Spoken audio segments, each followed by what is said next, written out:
তাৰ মাইকী এতিয়া কেনেকে তাৰ মাটি বনকত লোৱা গ আধি কৰিলে সেইটো ৰূপসিংহৰ পাপ হ'ব না নহ'ব?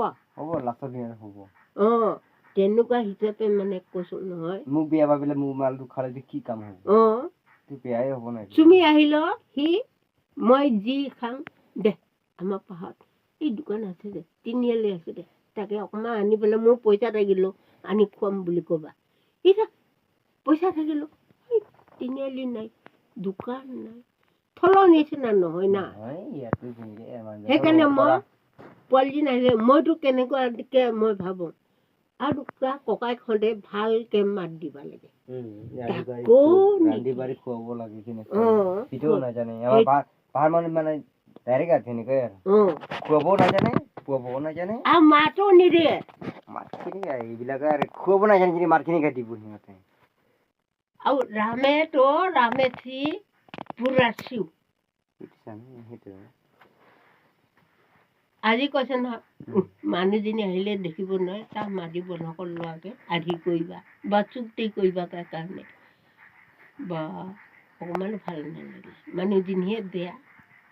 এতিয়া চুমি লোৱা মাটি বনকত লোৱা মই ক'লো এই সিও ক'লে এতিয়া মায়ে এবিঘা মাহী এবিঘা কৰি ল'বি দে মোৰ মৰমত ক'লে।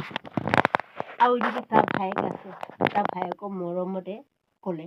এতিয়া ভায়েকে এতিয়া মোৰ আনি ল'লে ইমান এইটো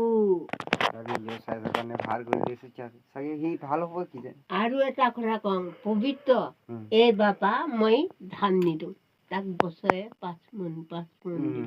যোৱা বছৰ মাহীয়েকে এমোন ধান বেছিকে দিছে 8 মোন, তাৰ 2 মোন ধান পায়, তাৰ লগতে 8 মোন ধান পাইছে। মই 5 মোন, মাহীয়েকে দিলে এমোন, তাৰ 2 মোন পায়, সেই 8 মোন ধান পাইছে।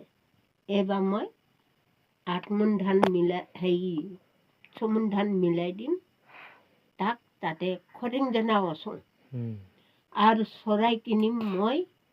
সেই ধান আনিব, সেই ধানৰে মদ বনাবি আৰু তই খোৱাও হ'ব তই বোৱাও হ'ব তাতে খটেং যাইলা। ইও ক'লেকে চৰালে ইয়া বা ককাইকে মোক খেল মাহা মই নকওঁ দেই।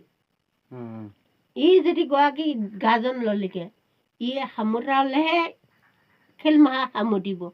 হেৰি দে পবিত্ৰ এনেকুৱা হ'ব বোলে মই এনেকুৱা কৰিম বুলিছোঁ বুলি পেলাই ই ক'ব লাগিব খেল মাহা তহঁতে এতিয়া ভাইকেইটা আচল হয় তহঁতে ক'লেহে আহিবি।